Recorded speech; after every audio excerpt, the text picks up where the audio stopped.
Yang lagi jadi sorotan nih, vonis bebas anak mantan anggota DPR Gregorius Ronald Tanur dibatalkan. Ada suap puluhan miliar rupiah yang disebut pelicin vonis bebas itu. 3 hakimnya diringkus dan jadi tersangka. Tapi yang jadi pertanyaan, kok cuma pengacara Ronald sih yang jadi tersangka pemberi suap? Kita diskusi. Ya ini dolar ini Pak ya. Nah nih. Ini dari tadi kalau Bapak bilang. Loh, kok Bapak bilang sudah tahu? Itu. Dolar Amerika, dolar Singapura, ringgit Malaysia, hingga yen Jepang. Ini dia nih, tumpukan mata uang asing buat nyuap 3 hakim pengadilan negeri Surabaya. Kita keluar dulu ya. Keluar. Tapi Bapak ya. Bapak ikut Pak. Ikut ya. Hitung Masih maksudnya banyak, hitung. masih banyak. Belum lagi uang rupiahnya, totalnya 20 miliar rupiah. Nah ternyata sejak vonis bebas Ronald Tanur bulan Juli lalu, 3 hakim pengadilan negeri Surabaya udah langsung dipantau Kejaksaan Agung. Nah dengan bukti yang didapat, 3-3-nya langsung diringkus.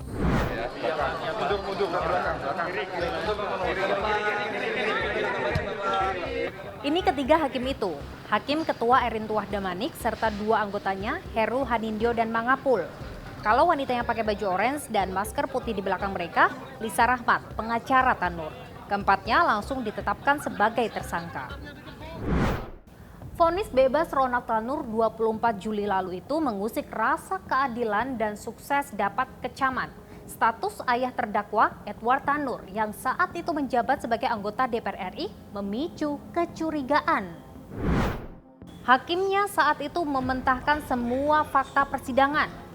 Padahal ada hasil rekonstruksi, keterangan saksi sampai bukti CCTV Ronald yang terlihat menendang hingga memukul kepala kekasihnya, Dini Sera Afrianti dengan botol minuman. Ronald bahkan melindas Dini yang sudah terkapar. Hasil visum, korban Dini menderita banyak luka. Nah, hakim malah memutuskan penyebab kematian Dini bukan dianiaya, tapi akibat penyakit lain karena minuman beralkohol. Gimana nggak jadi kontroversi? Tapi tunggu dulu, kalau ada yang menerima suap, pastinya ada pemberi suapnya dong. Tapi kok cuma pengacara Ronald Tanur aja sih yang jadi tersangka pemberi suap? Ya pasti, karena tidak ada pengacara yang menjadi Departemen Sosial. Ya, Kementerian Sosial artinya dengan uangnya, gara-gara dia mau membebaskan klien, dia keluarkan uangnya gitu. Nggak mungkin itu.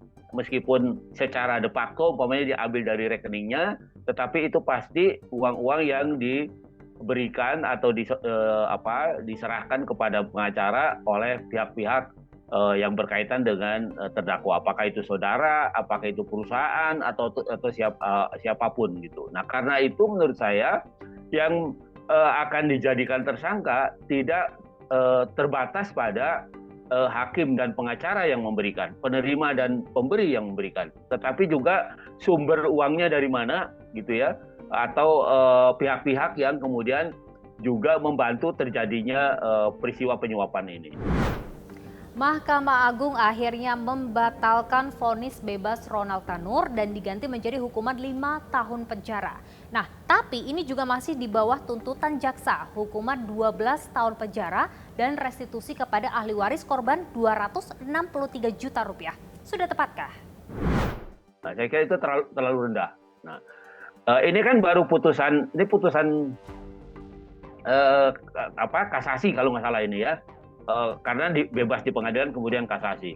Saya kira jaksa atau negara masih bisa melakukan upaya hukum yaitu PK gitu, bahwa apa yang dijatuhkan oleh majelis kasasi itu tidak memenuhi rasa keadilan. Dengan fakta persidangan yang seperti itu, 5 tahun itu buat orang yang sengaja membiarkan orang lain meninggal dunia padahal dia bisa menolongnya gitu ya, itu sudah bisa dikualifikasi sebagai pembunuhan sengaja membunuh dan sengaja merencanakan pembunuhan. Karena itu seharusnya ya paling tidak menurut saya seumur hidup. Gimana pun juga kasus ini kembali mencoreng Lembaga Peradilan Indonesia, institusi yang harusnya jadi benteng keadilan rakyat. Udah cukup harusnya istilah hukum tumpul ke atas. Gimana menurut kalian?